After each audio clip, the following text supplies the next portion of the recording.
அனைவருக்கும் வணக்கம். இன்றைய வீடியோவில் நாங்கள் என்ன பார்க்க போகிறோம் அப்படின்னா, டெய்லரிங் டேப், அதாவது டெய்லரிங்க்கு பயன்படுத்தக்கூடிய மெஷர்மெண்ட் டேப்பை பற்றின விளக்கங்களை பார்க்க போகிறோம். முதலாவது வீடியோவுக்கு போகிறதுக்கு முதல்ல உங்கள்கிட்ட இருக்கிற டேப்பை நீங்கள் ஃபஸ்ட்டு எடுத்து வச்சுக்கோங்க. இந்த வீடியோ வந்து பிகினிங் ஸ்டேஜில் டெய்லரிங்கில் இருக்கிறவங்களுக்கும், அதே போல் இன்றைக்கி தான் டெய்லரிங் கற்றுக்க போகிறோம் அப்படின்றவங்களுக்கும் ரொம்ப யூஸ்ஃபுல்லாக இருக்கும். டெய்லரிங் டேப் வந்து ரொம்ப இம்பார்ட்டன்ட். ஒரு கஸ்டமருக்கு நீங்கள் மெஷர்மெண்ட் எடுக்க போகிறீங்க, அந்த மெஷர்மெண்ட்டை வந்து ஒரு க்ளோத்தில் மார்க் பண்ண போகிறீங்க, இந்த மாதிரியான வேலைகளுக்கெல்லாம் டெய்லரிங் டேப் ரொம்ப ரொம்ப முக்கியம். அப்போ டேப்பை எடுத்துக்கோங்க. டேப் பாருங்கள், உங்களோட டேப் என்ன மாதிரியான கண்டிஷனில் இருக்கணும், நல்ல கண்டிஷனில் இருக்கணும். அதாவது அதில் இருக்கக்கூடிய நம்பர்ஸ் எல்லாம் அழிஞ்சி பிரிண்ட் எல்லாம் போயிட்டு அப்படியெல்லாம் இருந்துச்சுன்னு சொன்னால் அந்த டேப் நீங்கள் எப்பயுமே யூஸ் பண்ணாதீங்க, அதை வந்து ஒதுக்கிடுங்க. ஒரு டேப் வந்து வாங்க போகிறீங்க அப்படின்னா ஒரு பெரிய அமௌண்ட் வரப்போகாது. இப்போ ஸ்ரீலங்கன் ருப்பீஸில் பார்த்தீங்கன்னா 15-20 ரூபாயிலேருந்து ஒவ்வொரு ப்ரைஸுக்கு இருக்குது. 50 ரூபாய்க்குள்ள மாதிரி டேப் வந்து வாங்கிக்கலாம். இப்போ நான் எந்த கையில் வச்சுருக்கிற டேப்போட அகலம் பார்த்திங்கன்னா 3/4 இன்ச். இந்த மாதிரி ஒரு டேப் எடுத்துக்கிட்டிங்கன்னு சொன்னால் இதில் உள்ள இலக்கங்கள்லாம் ரொம்ப தெளிவாக இருக்குது. அதே போல் இந்த இலக்கங்களை தவிர அதில் இருக்கக்கூடிய அந்த 8 பகுதிகள், ஒவ்வொரு இன்ச்சஸ்க்கும் இடையில் 8 பகுதிகள் பிரிக்கப்பட்டிருக்கும். அந்த 8 பகுதிகளுமே வந்து ரொம்ப தெளிவாக இருக்குது. இந்த மாதிரி ஒரு டேப் யூஸ் பண்ணிங்கன்னு சொன்னால் உங்களுக்கு வந்து பிகினிங் ஸ்டேஜில் இருக்கவங்களுக்கு ஒரு நம்பர்ஸ்லாம் ரொம்ப கிளியராக பார்த்துக்கிறதுக்கு யூஸ்ஃபுல்லாக இருக்கும். இப்போ வந்து நாங்கள் டேப்பில் இருக்கக்கூடிய ஒவ்வொரு அளவுகளை பற்றியும் பார்க்க போகிறோம். டேப்பில் பார்த்தீங்கன்னா 1 தொடக்கம் 60 வரைக்குமான இலக்கங்கள் இருக்கும், பெரிய இலக்கங்களாக இருக்கும். இது வந்து இன்ச்சஸ் அப்படின்னு குறிப்பிடணும். அதுக்கு பிறகு மறுபக்கம் திருப்பி பாருங்கள், அதில் வந்து 1 தொடக்கம் 150 வரைக்கும் இலக்கங்கள் கொடுத்துருப்பாங்க. அது வந்து சென்டிமீட்டர் அப்படின்னு குறிப்பிடணும். சென்டிமீட்டர்ஸ் பற்றி சாதாரணமாக தெரியும். எங்களுடைய அடிமட்டம், அதாவது ரூலர் இருக்குல்ல, அந்த ரூலர்லேயுமே வந்து சென்டிமீட்டர்ஸ் அளவுகள் பயன்படுத்தியிருப்போம். நாங்கள் பாடசாலை காலங்களில் மேத்தமெட்டிக்ஸ் படிக்கும்போது இதுகள் பயன்படுத்தியிருப்போம். இன்ச்சஸ் வந்து பயன்படுத்துகிறது வந்து அவ்வளோவா இருக்காது. இன்ச்சஸ் வந்து டெய்லரிங்கில் தான் அதிகமாக பயன்படுத்துகிறோம். அதையும் நீங்கள் ஞாபகத்தில் வச்சுக்கோங்க.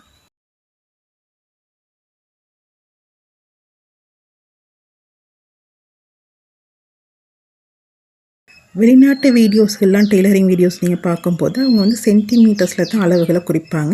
நீங்கள் கவனிச்சிருப்பீங்க. அப்படியான வீடியோஸ் பார்த்து நீங்கள் கற்றுக்க போகிறீங்க அப்படின்னாலுமே சென்டிமீட்டர்ஸில் இருக்கக்கூடிய மெஷர்மெண்ட்டை வந்து இன்ச்சஸ்க்கு கன்வெர்ட் பண்ணிக்கலாம். அதுவும் எங்களோட டெய்லரிங் டேப்பை பயன்படுத்தி நாங்கள் அதை செய்துக்கலாம். அதையும் நான் உங்களுக்கு இந்த வீடியோவில் சொல்லித்தரப்போகிறேன். இப்போ முதலாவது நாங்கள் எடுத்துக்குவோம். ஒவ்வொரு இன்ச்சஸுக்கும் இடையில் பார்த்தீங்கன்னா சில கோடுகள் இருக்கும். அதை நீங்கள் திருப்பி வச்சு பார்த்துக்கோங்க. இன்ச்சஸ் பகுதியில் உங்களோட டேப்பை திருப்பி வச்சுட்டு ஒவ்வொரு கோடுகள் வருது பாருங்கள். அந்த கோடுகள் பிரதானமான 4 பகுதிகளாகவும் அதுக்கு மேலதிகமாக இன்னும் 4 பகுதிகளாகவும் மொத்தம் 8 பகுதிகளாகவும் பிரிக்கப்பட்டிருக்கும். இந்த 8 பகுதிகளுக்கும் உடைய பெயர்களை வந்து நாங்கள் சொல்லணும். அதாவது நார்மலாக 1, 2, 3ன்றது மட்டும் உங்களுக்கு இந்த மெஷர்மெண்ட் தெரியுது. அதையும் தாண்டி இருக்கக்கூடிய அந்த சிறிய பகுதிகளுக்கும் பெயர் இருக்குது. ஆனால் அது வந்து டேப்பில் குறிப்பிடப்பட்டிருக்காது. நமக்கு அது தெரிஞ்சுக்கணும். அதைத்தான் நாங்கள் இந்த வீடியோவில் கிளியராக பார்க்க போகிறோம். பண்ணுறது சென்டிமீட்டர்லேருந்து இன்ச்சஸ்க்கு எப்படி கன்வெர்ட் பண்ணுறதுன்னு சொல்லித்தாரேன். ஃபஸ்ட்டு வந்து நீங்கள் வந்து டேப்பை வந்து இன்ச்சஸ் பக்கம் வச்சுக்கோங்க. இன்ச்சஸ் பக்கம் வச்சுட்டிங்கன்னா உங்களுக்கு 1 இன்ச் தெரியுது. 1 இன்ச் தெரிஞ்சது அது அப்படியே மறுபக்கம் திருப்பி எடுத்துட்டிங்கன்னு சொன்னால் சென்டிமீட்டருக்கான மெஷர்மெண்ட்டு நீங்கள் பார்த்துக்கலாம். 1 இன்ச் சமம் 2.5 சென்டிமீட்டர் மாதிரி வருது. அதே மாதிரி சென்டிமீட்டர்லேருந்து இன்ச்சஸ்க்கு கன்வெர்ட் பண்ணுறீங்கன்னா நீங்கள் எந்த மெஷர்மெண்ட்டுக்கு சென்டிமீட்டரை பார்க்க போகிறீங்களோ அதை வந்து சென்டிமீட்டர் பக்கம் வச்சு அதை அப்படியே இன்ச்சஸ் பக்கம் திருப்பிட்டிங்கன்னு சொன்னால் உங்களுக்கு இன்ச்சஸுடைய மெஷர்மெண்ட் கிடைக்கும். இப்போ நான் வந்து ஒரு 6 சென்டிமீட்டர் மாதிரி எடுத்து பார்க்குறேன். அதை வந்து அப்படியே மறுபக்கம் திருப்பும் போது 2.5 இன்ச்சஸ் மாதிரி கிட்டத்தட்ட ஒரு 2.5 இன்ச்சஸ்க்குள்ளே மாதிரி வருது. அதுதான் எங்களுடைய மெஷர்மெண்ட்.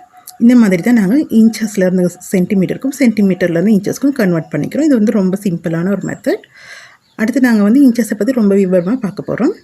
இப்போ நீங்கள் உங்களோட டேப்பில் எடுத்துக்கிட்டிங்கன்னு சொல்லிட்டு இப்போ இந்த டேப்பில் வந்து ஒரு ஸ்டீல் பீசஸ் ஒன்று ஆரம்பத்தில் இருக்குது, ஒரு தகர துண்டு மாதிரி இருக்குது. அதனால் எனக்கு ஒரு அரை அங்குலத்துக்கு மாதிரி அங்கே உள்ள மார்க்கிங் வந்து தெரியுதில்லை.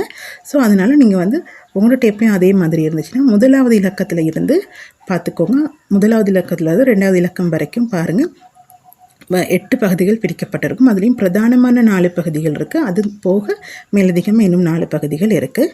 நீங்கள் அந்த மாதிரி பார்த்தீங்கன்னா எல்லா இன்ச்சஸ்களையும் 60 இன்ச்சஸ் வரைக்கும் ஒவ்வொரு இன்ச்சஸ்குள்ளேயுமே இதே மாதிரியான அளவுகள் தான் குறிக்கப்பட்டிருக்கு. அதை பற்றி நாங்கள் விபரமாக இப்போ பார்ப்போம். இப்போ முதலாவதாக வந்து ஒவ்வொரு இன்ச்சஸும் சரிசமமாக பிரிக்கப்பட்டிருக்கும். பார்த்தீங்கன்னு சொன்னால் அந்த இன்ச்சஸ் நம்பர்ஸை விட அடுத்த கோடு கொஞ்சம் லாங்கான கோடு ஒன்று இருக்கும். அந்த கோடு சரிசமமான கோடு ஒன்று இருக்கும். அது வந்து அரை அங்குலம்னு சொல்லுவோம். அதே போல் அரை அங்குலத்துக்கு முதல்ல இருக்கக்கூடிய 2 லைனுக்கு இடையில் இருக்கக்கூடிய அந்த கோடு வந்து 1/4 அங்குலமும், அரை அங்குலத்துக்கு பக்கம் அதுக்கு அடுத்தபடியாக இருக்கக்கூடிய 2 அங்குலத்துக்கு இடையில் இருக்கக்கூடிய, அதாவது 2 கோடுகளுக்கு இடையில் இருக்கக்கூடிய அளவு வந்து 3/4 அங்குலம்னு நாங்கள் சொல்லுவோம். இதை எப்படி நாங்கள் வந்து விவரமாக நோட்ஸ் எல்லாம் எழுதி தெரிஞ்சுக்கலாம் அப்படின்றத பார்க்கலாம். இப்போ நீங்கள் உங்களோட நோட் புக் எடுத்துக்கோங்க. இந்த மாதிரி ஸ்கொயர் ரூல் உள்ள ஒரு நோட் புக் எடுத்துக்கிட்டிங்கன்னா உங்களுக்கு இன்னும் விவரமாக நீங்கள் எழுதி வச்சுக்கலாம். பிகினிங் ஸ்டேஜில் அல்லது டெய்லரிங் கற்றுக்க விரும்புகிறவங்களுக்கு இந்த மாதிரி நோட் எழுதி படிக்கிறது வந்து கொஞ்சம் ஈஸியாக இருக்கும். ஞாபகம் வச்சுக்குவீங்க. எப்போயாவது திரும்பவும் மறந்துட்டிங்கன்னு சொன்னால் புக்கை எடுத்து திருப்பி பார்த்துக்கலாம்.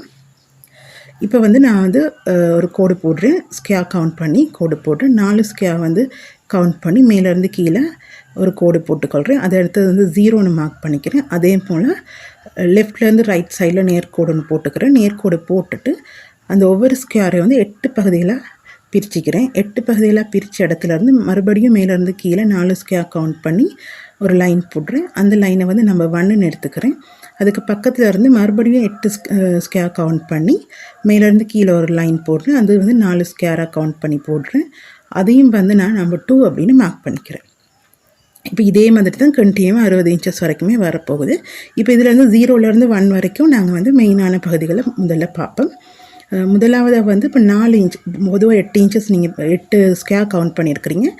அதில் இருந்து இப்போ 4 ஸ்கொயர் கவுண்ட் பண்ணி ஒரு லைன் போடுங்க. அது வந்து 3 ஸ்கொயர் கீழ் பகுதியில் வந்து 3 ஸ்கொயர்ஸ் வர மாதிரி பார்த்துக்கோங்க. டேப்பில் நீங்கள் பார்த்தீங்கன்னா உங்களுக்கு தெரியும். ஒவ்வொரு கோடுகளும் ஒவ்வொரு அளவில் இருக்குது. அதைத்தான் நாங்கள் இங்கே கொஞ்சம் விவரமாக பார்க்குறோம். இப்போ மேலேருந்து நீங்கள் 3 ஸ்கொயர் கவுண்ட் பண்ணி கீழே ஒரு கோடு போடுறீங்க இல்லையா, அந்த கோட்டுக்கு வந்து அரை அங்குலம்னு பேர் வைக்கணும். அதாவது 2ன் மேல் 1 அப்படின்னு நாங்கள் அதை எழுதலாம். சரியா? அதே போல் அரைக்கு முதல்ல இருக்கக்கூடிய ஸ்கொயரில் வந்து, அதாவது 0ல் இருந்து 2 ஸ்கொயர் கவுண்ட் பண்ணி அதையும் நீங்கள் ஒரு லைன் போட்டுக்கோங்க. அது வந்து நீங்கள் 2 ஸ்கொயர் மேலேருந்து கீழே 2 ஸ்கொயர் கவுண்ட் பண்ணி ஒரு லைன் போடுங்க. அதுக்கு வந்து 1/4 அங்குலம்னு சொல்லுவோம். அதாவது 4ன் மேல் 1 அப்படின்னு எழுதலாம்.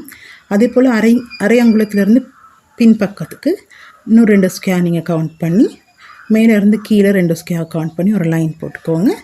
அதை வந்து நாங்கள் 3/4ன்னு சொல்லுவோம். அதாவது 4ன் மேல் 3ன்னு எழுதலாம். இதுதான் பிரதானமான 4 பகுதிகள். இது வளமையாக அதிகமானவங்களுக்கு தெரியும். இதையும் தாண்டி இருக்கக்கூடிய சிறிய அளவு இருக்கு இல்லையா, அதை வந்து நிறைய பேர் வந்து கவனிக்கிறது இல்லை. அது என்னத்துக்கு கொடுத்துருக்காங்கன்னு யோசிக்கிறதுமே இல்லை. இப்போ நாங்கள் அதைக்கும் பெயர் வைக்க போகிறோம்.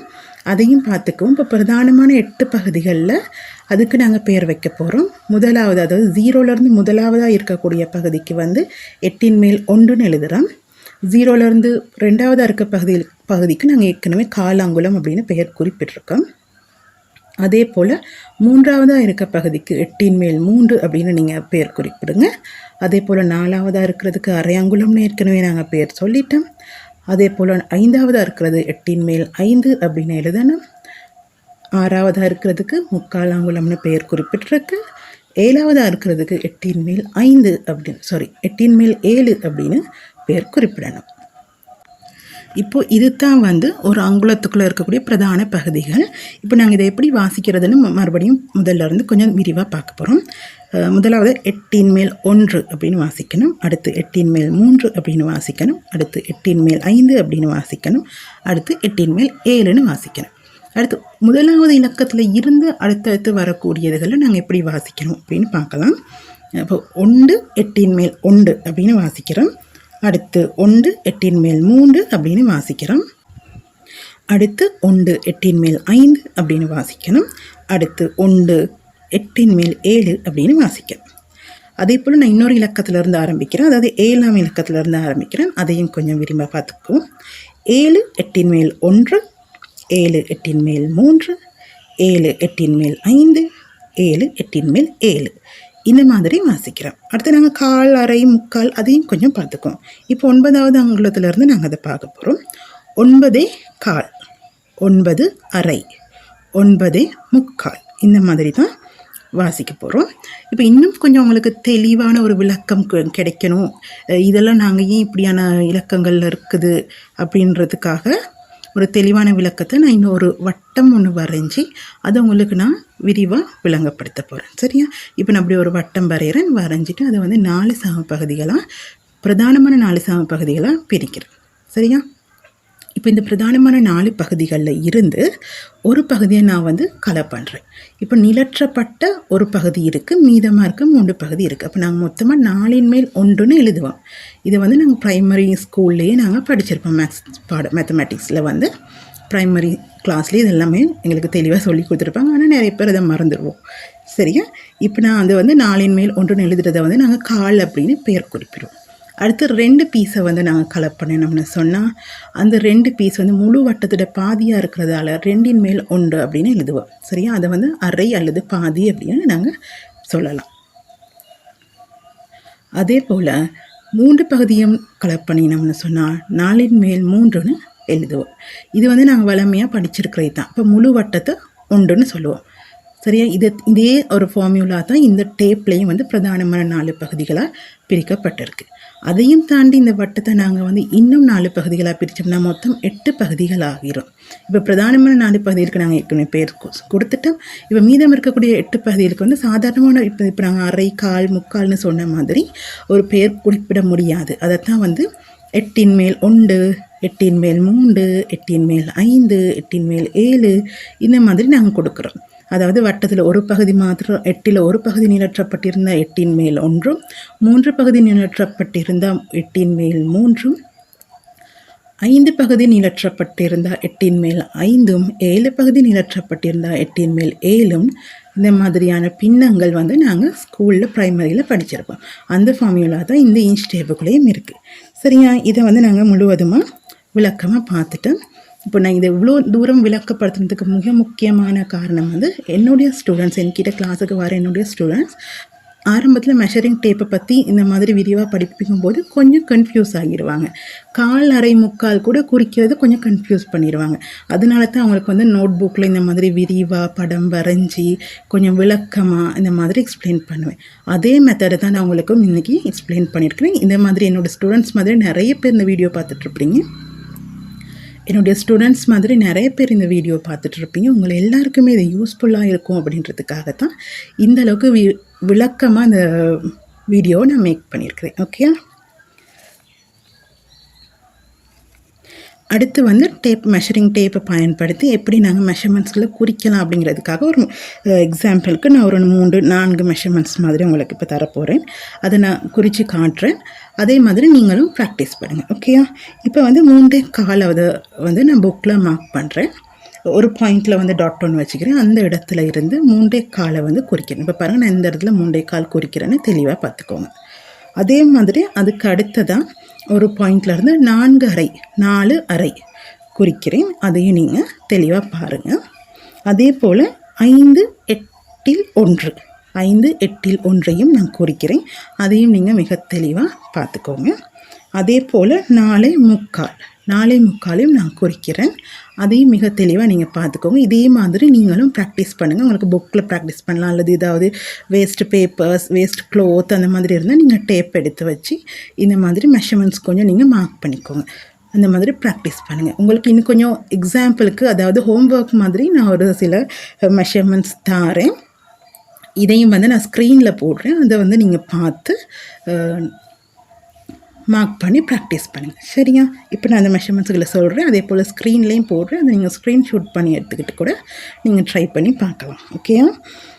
முதலாவது வந்து 22.25, இரண்டாவது 18 8ன் மேல் 5, மூன்றாவது 33 8ன் மேல் 1, நான்காவது 25 8ன் மேல் 3, ஐந்தாவது 45 8ன் மேல் 7.